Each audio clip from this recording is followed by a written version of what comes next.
Здраво на сите, добре дојдовте на уште едно видео на каналот Татунчо. Насловот на видеото е Трамп не е доволен.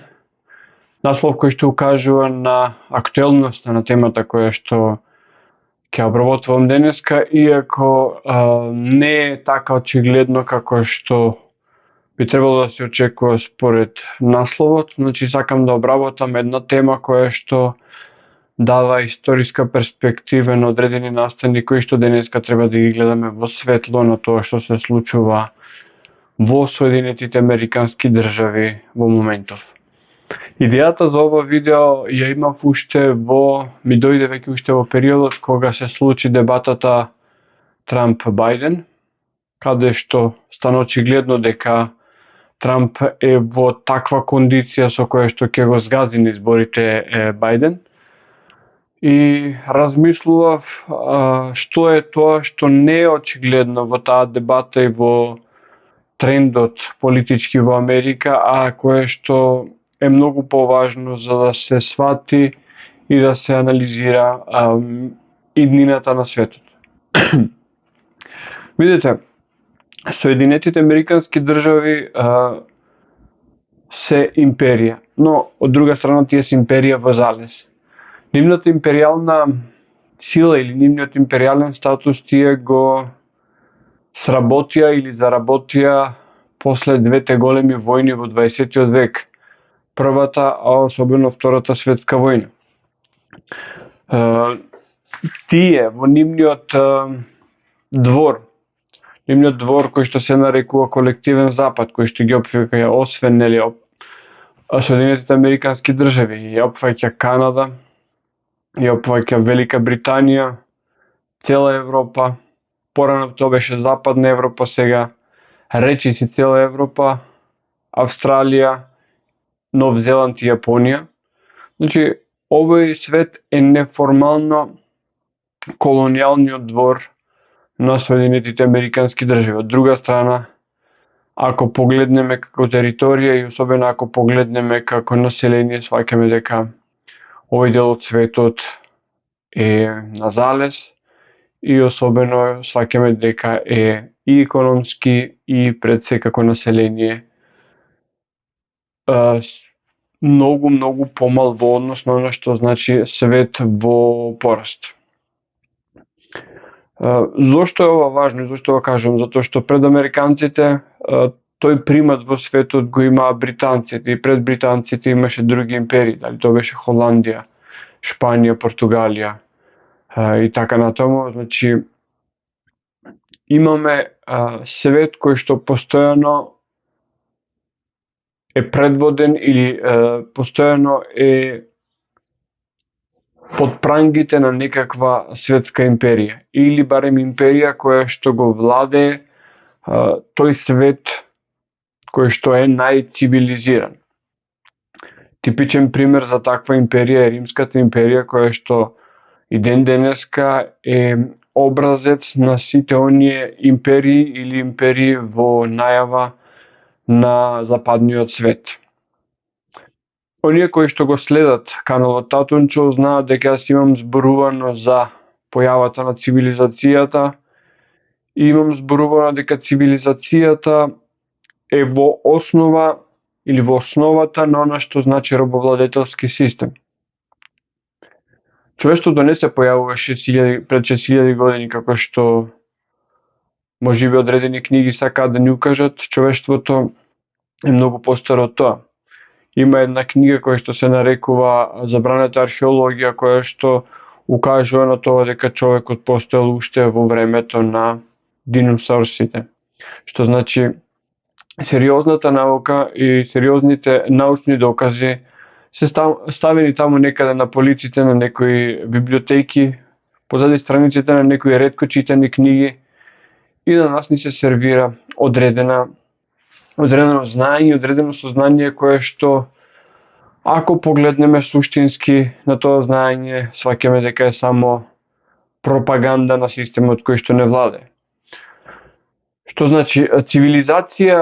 Значи појава на постојано урбано живење на едно место. Значи, појавата на градовите ја означува појавата на цивилизацијата. Претходно луѓето пред појавата на цивилизацијата живееле, условно кажано, или на нецивилизиран начин, живееле како номади, живееле во мали заедници, живееле на селски начин и тој начин на никој начин не ја повредувал природата, на никој начин не ја повредувал земјата. Луѓето живееле од она што го дава природата и со своето живење на некој начин враќале кон природата и тој така наречен домороден начин на живење. Во Македонија тој начин на живење единствено може да се види во она што е речиси изумрено или изумрено, а тоа се големите планински села од разбиен тип, односно малечки населби, обично во близина на некаков извор на вода, што значи тој во наводници рудиментиран начин на живот, поврзан со достапноста на средства за живот, пред се вода и изобилие на природна храна, го прави тоа домородно живење, кое што од друга страна на човекот му гарантира слобода. Зошто слобода? Затоа што часовите и степенот на кој што човек треба да биде подложен на работа за да може да го обскрби сопственото обстојување е многу мал. Остатокот од времето луѓето се слободни за креативна работа, за себе изразување, за песна, за игра, за лежење на едно, да речем, на една ливада во една звездена ноќ и да се набљудуваат звезди, да се ужива во убавото звездено небо, ако ми дозволите една ваква поетска дигресија. Од друга страна, ја имаме појавата на цивилизацијата која што во овој циклус, кој што е последен, знаеме дека почнува пред некаде околу 6000 години со појавата на сумерската цивилизација, односно од првите градови по течението на реките Тигар и Еуфрат. Самото тоа, нели, ни го зборува и Библијата, односно кажува дека Едемската градина е во делот на 4 реки, од кои што 4 реки ние можеме да идентификуваме 2 реки во денешницата, а тоа се Тигар и Еуфрат. Што значи тука се првите градови. Според многу истражување, апсолутно првиот град кој што бил формиран тука, односно се претпоставува дека тој бил тука дури и во предпотопното време, па после потопот бил само обновен, тој е градот Ериду. Ериду е градот кој што како свој заштитник го има богот Енки, тоа е оној, нели, сумерски бог кој што различни текстови го кажуваат како бог научник, заслужен за генетската модификација на некои примати со кои што се добива Homo sapiens. И сега, како изгледаат тие градови? Во центарот на градот постои една огромна пирамидална градба наречена сега не ми текнува зборот како се викаше, значи огромна пирамидална градба која што е во центарот на градот и на врвот на таа пирамидална градба се наоѓа храм. Додека се останато околу тој храм е направено да биде во служба, значи се во однос на таа пирамидална градба е направено да биде во служба нејзина. На врвот се наоѓа, нели, храмот, ама ако добро ги анализираме текстовите, не е само храмот, туку храмот е всушност живеалиште на врховното божество кое што е заштитник или заштитничка на тој град. И за да се направи овој систем функционален, се измислени правин две работи, а тоа се пољоделие, што значи одгледување на растенија и култури на едно место. И исто тука можеме да кажеме дека сите тие растенија кои што се направени тука делуваат генетски модифицирани, значи уште тогаш можеме да зборуваме за ГМО. додека исто и домашните животни се еден вид на отстапка од нивните прародители кои што ги наоѓаме во дивината. Еве најтипичен пример свињата и дивата свиња. Или дивите говеда и самите говеда кои што се направени за да му служат на човекот што за храна, што за обработување на почвата. Надоврзувајќи се на целиот овој систем, тука имаме после законодавство, имаме религија, имаме војска, администрација, писменост, се оно што го имаме и денеска и тогаш го имаме, само се прави во една многу по-рудиментирана форма. Така, за момент, значи го стопира видеото за да се потсетам како се нарекуваат тие храмове, значи станува збор за зигурати.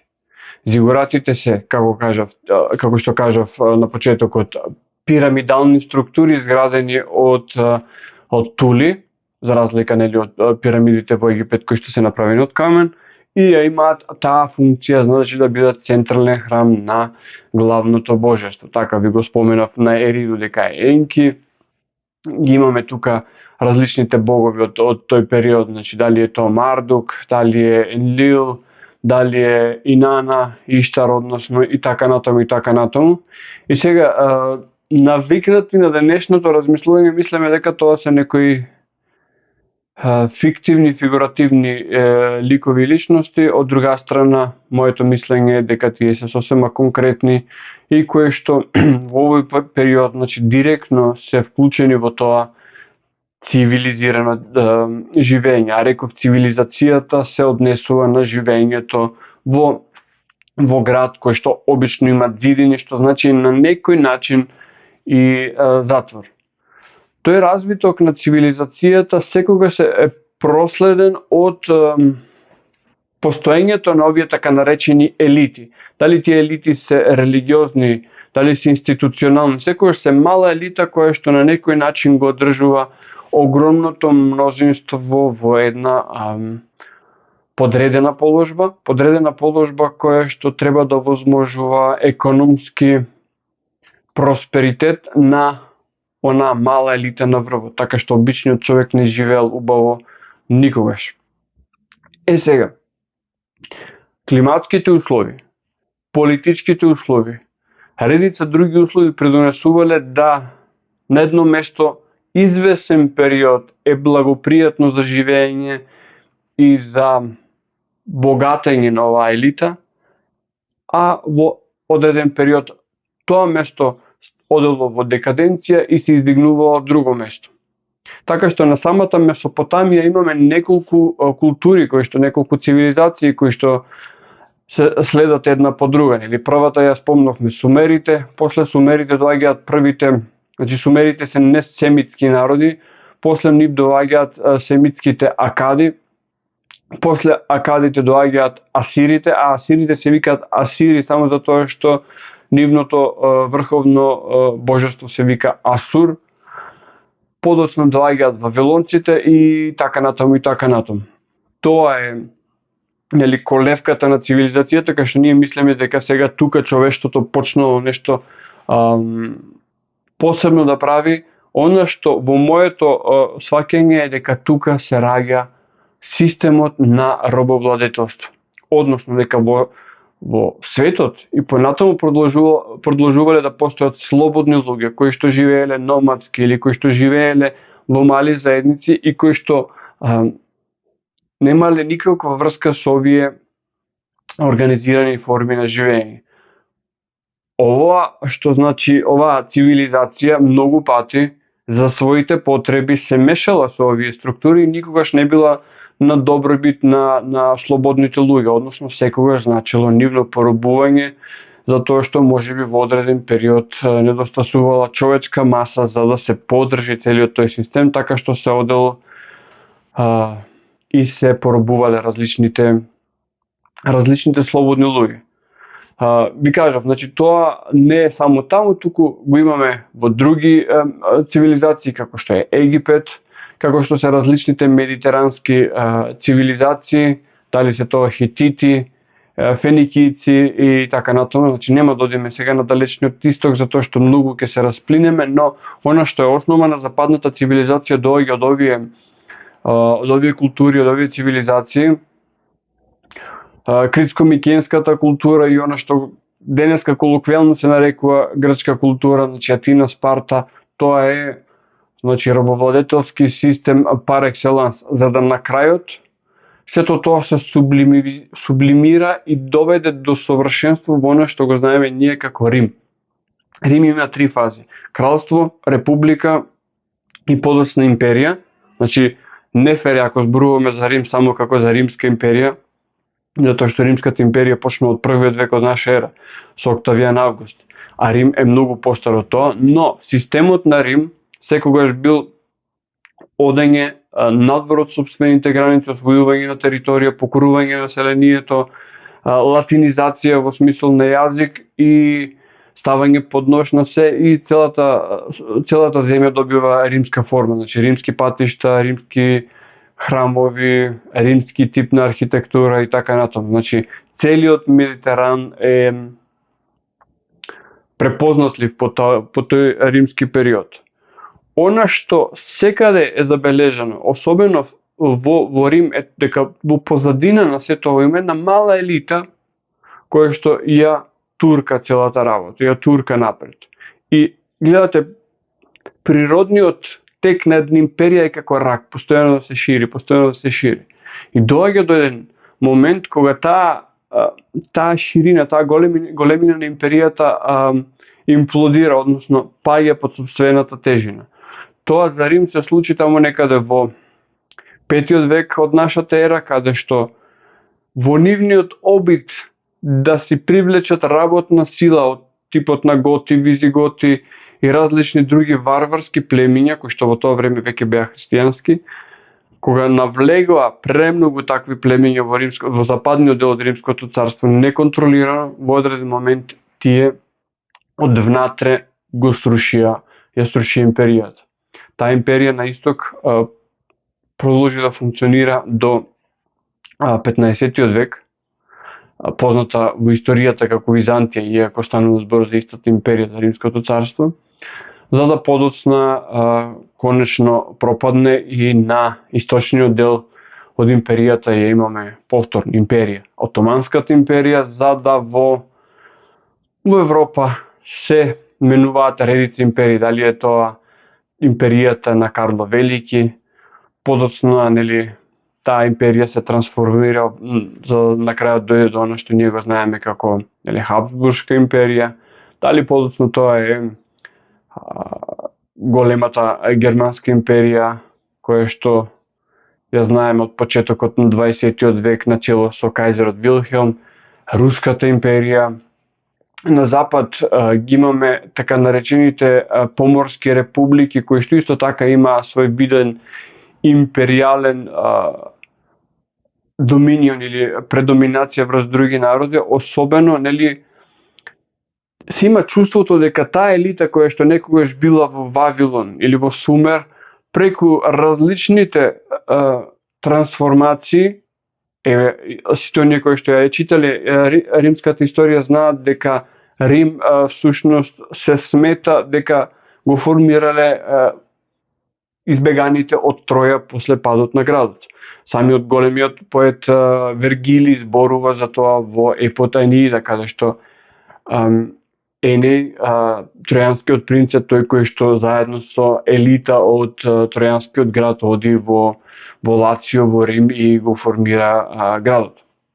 Што значи секогаш имаме таа елита која што поседува знаење, поседува технологија, поседува работи кои што овозможуваат на тоа мало грст луѓе да успеат да направат предоминација над повеќето луѓе. Во случајот на Венеција, Фиренце, Дженова, Пиза, станува збор за едни мали републики кои што имале две многу важни работи. Поголемиот дел имале поморска сила и биле силни банкарски републики. Значи тука веќе банкарството, одно финансиите доаѓаат во во игра и благодарение на тие финансии тие успеваат да држат под должничко робство цели држави. Цели држави во тоа време. Ете така, го исклучивме алармот.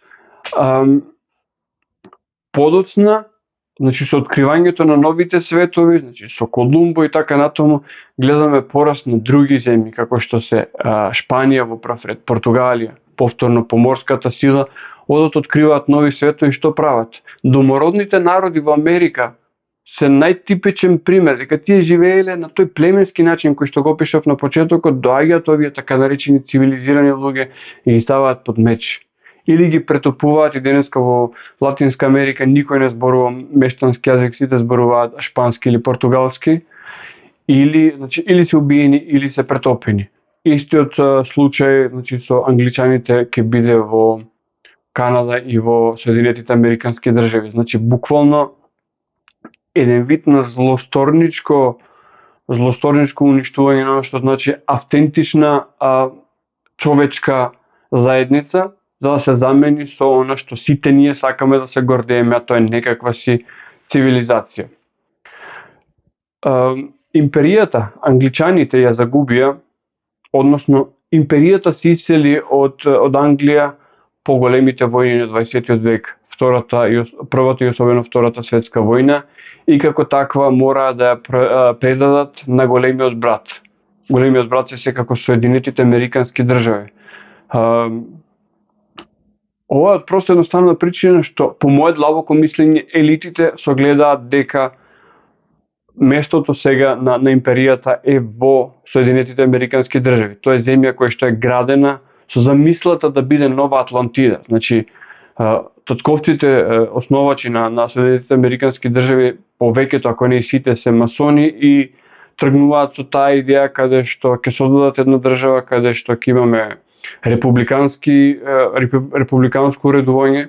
Овде кога велам републиканско, мислам на тоа дека нема да има крал, нема да има пренстокој, ќе има претседател, ќе има конгрес, ќе има таков тип на уредување на владата, ќе бидат гарантирани сите слободи и права на сите луѓе и слободата на заштитата на приватниот имот и така натаму ќе биде света работа. И сето тоа во Америка функционира.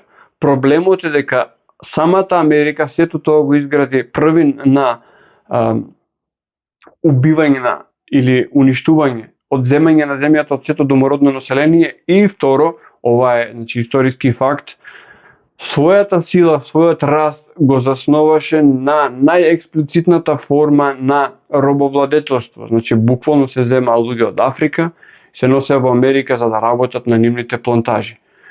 И тоа е во суштината на порастот на Америка како империја, и веќе на почетокот на 20 век, кога се направи замената на парадигмата или се смени домот на империјалните елити, нормално тој дом стана Соединетите Американски држави. Една работа за која што јас имам правено видео, која што го овозможи овој американски систем, се нарекува Маршалов план, односно со нивната помош кон она што значи Западна Европа и остатокот од светот кој што беше разурнат од Втората светска војна, тие на свој начин, како што денеска го прават тоа со Украина, ги врзаа сите овие земји во еден вид на должничко робство, односно никогаш не станува збор за должничко робство, туку станува збор за Северноатлантско сојузништво. Втората работа, која што е уште побитна, е така наречениот Бретон Вудс систем. За ова имам посветувано цели видеа, ова е економски дел и знам дека за многумина е здодевен, но во суштината е тоа. Бретон Вудс системот е направен 1944 година и него го имаат подпишано сите сили победнички, а подоцна нормално и поразените сили во Втората светска војна, каде што доларот се врзува за златото, 35 долари за унца злато, а самиот долар станува резервна валута на целиот свет, односно со доларот се прават сите меѓународни трансакции. Тоа на Соединетите Американски држави и на Америка како држава им дава огромна предност. Зошто? Затоа што сите трансакции да се изведуваат во вашата валута, тоа е една неверојатна економска моќ која што се слева целата во Америка. Тој систем пукна во 71 година, се извинувам, кога Никсон ја скина оваа врска помеѓу доларот и златото во 71 година на 15 август, значи сега се прават 50 и нешто години од тој датум, и од тогаш доларот е во слободен пат затоа што нема цврста врска со златото и се печати слободно, така што секогаш се одеше на тоа дека американската економија е доволен гарант за доларот, а не нешто друго.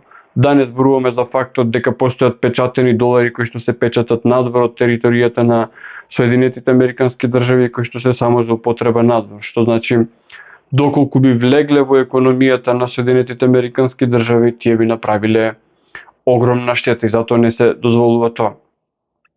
Пред 4 години се случи една политичка аномалија во Соединетите Американски држави, како председател, односно пред 8 години, не пред 4 години, беше избран Доналд Трамп и едноставно за разлика од многу негови претходници почна да зборува за тоа дека треба да се направи Америка повторно голема. Односно сите ние свативме дека Америка не е тоа што беше. Значи доларот ја губи моќта, а од друга страна целата корисна индустрија Америка ја пресели во земји како пред се како Кина, како Индија, но пред се во Кина. Најголем кредитор на Америка стана Кина, со тоа што купува постојано државни обврзници, значи собственик на државните обврзници на долгот на Соединетите Американски држави станува Кина. Русија како една сериозна суровинска база не е таа што беше во 90-тите години со Јелцин. Индија е најбрзо растечка земја со популација, а со тоа и со индустрија. И сега ако поврзете земји од типот на Русија, Кина, Индија, Пакистан, Бангладеш и слични земји, сваќате дека она што претходно го кажав како колективен запад станува едно големо џуџе заедно со Европа, каде што гравитираме и припаѓаме ние. Сега се враќаме на идејата, на насловот на ова видео, дека Трамп не е доволен. Трамп не е доволен затоа што тој нема да успее ниту да ја направи Америка голема, нити ќе ја врати на старите позиции. Тој е свесен за тоа и гледајќи ја подлабински политиката што тој ја ветува, гледаме и забележуваме дека тој ветува повлекување од функцијата на светски полицаец на Америка и да се стабилизира внатре, што значи ќе ја предаде империјалната штафета на некој друг. Сака да го направи истото што своевремено го направи британската империја, за да се зачува самата Британија, ја предаде империјата. Така што ако биде избран Трамп, а сега многу работи укажуваат на тоа дека е на победнички конј, значи дебатата што имаше со Бајден, обидот за атентат, значи страшно зголемување на популарноста, сега Бајден се повлекува од трката, така што демократите се фатени во расчекор и ако имаме барем минимум фер избори, Трамп сега ќе се прошета на тие избори, но од друга страна и самиот Трамп е прилично стар, 78 години, тој е врсник со Бил Клинтон и со Џорџ Буш јуниор, така што е една генерација која што можеби има менталитет се уште поврзан со вредностите од минатото и можеби тука ќе одигра важна улога новиот потпредседател кој што е речиси 4 децении помлад од Трамп. Но тоа, повторувам, ќе значи само една работа: повлекување на Америка од сцената како империјална сила. Можеби ќе значи распуштање на НАТО и можеби после овие 4 години владење на Трамп ќе имаме комплетно нов свет. Која ќе биде новата империја? Новата империја гледа на исток. Дали тоа ќе биде Кина како Кина или ќе биде Кина како центар на еден поголем мултиполарен свет, како што многу заговара, каде што ќе има место и за Русија, ќе има место и за Индија, и за Иран, и за слични држави, тоа доправо ќе го видиме. Но морам да нагласам една работа. Тоа што една империја ќе замени друга, тоа не значи дека системот на империја и системот на цивилизација е добар. Внимавајте за тоа.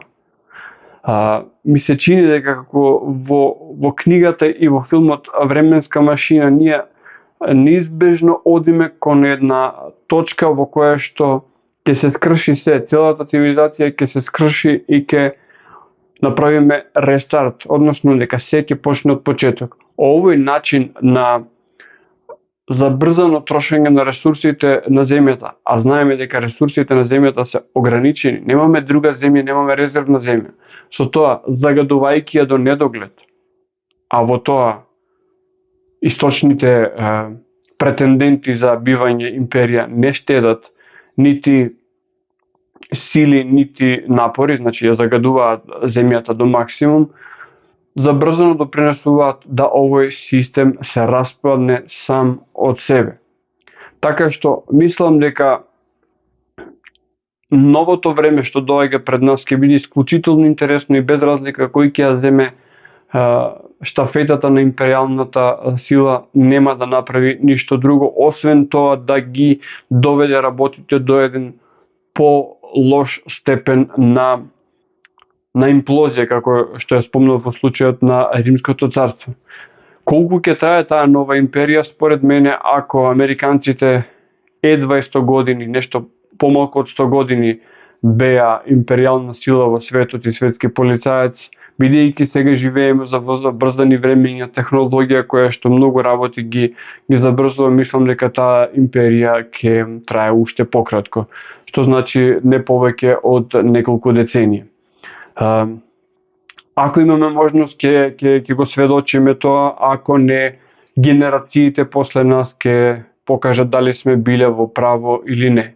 Јас кога беше случувањето на 6 јануари 2021 година направив едно видео падот на империјата и годинава што е пред нас, значи вклучително изборите и инаугурацијата на новиот претседател во Америка очекувам да донесат многу други работи. Зошто го кажам ова? Со редица луѓе кои што живеат во Соединетите Американски држави разговарав сакајќи да добијам автентични информации за некои феномени кои што укажуваат на тоа дека состојбата се влошува. И сите ми потврдија дека тоа што го слушаме по одредени медиуми, дека имиграцијата е неконтролирана, дека луѓето што доаѓаат се со криминоген менталитет, дека степенот на криминалитет е зголемен, значи улиците на тие градови веќе не се сигурни, дека има огромна инфлација, дека зголемена сиромаштија, дека има огромен број на бездомници, значи не се градат нови работи, старите не успеваат да се додржат, така што еден таков систем е многу малку веројатно дека ја има силата, дека ги има мускулите да го носи на плеки и светот што го имаме во денешницата. Така, значи јас сметав дека е важно да се направи ова видео и ова историска перспектива на тоа што се случува, затоа што настаните се случуваат од ден во ден и мислам дека многу пати ќе испадне дека е само коментирање на секојдневни настани. Навистина ми е криво што ова не го направив непосредно по дебатата Бајден и Трамп, затоа што и обидот за атентат на Трамп и вчерашното повлекување на Бајден само одат во прилог на ово што го зборувам, а тоа е дека империјата се подготвува за повлекување, затоа што ако падне, паѓањето ќе предизвика голем тресок, така што повлекувањето ќе биде по безболна опција. Како што беше повлекувањето од Авганистан. Да, тоа беше непријатно, беше болно, но сепак беше нужно да се направи за да се избегне една поголема катастрофа. Така, драги мои, сите вие кои што сте дошли до овој дел на видеото, ве поканувам да ставите subscribe на каналот ако не сте го направиле тоа, лайк, ставите коментар, кажете што размислувате на оваа тема. Оние кои што се во можност нека го поддржат каналот со опцијата join, односно membership. Веќе повеќе од 10 луѓе го направија тоа и така јас периодот ќе се обидувам вака да имам релативно пократки видеа кои што ќе зборуваат за актуелни теми, значи ќе ми простите што не се подготвени како текст. Мислам дека ваквиот начин на говорење е малце поинтерактивен и поинтересен за слушање. Имајте убав ден и секој добро.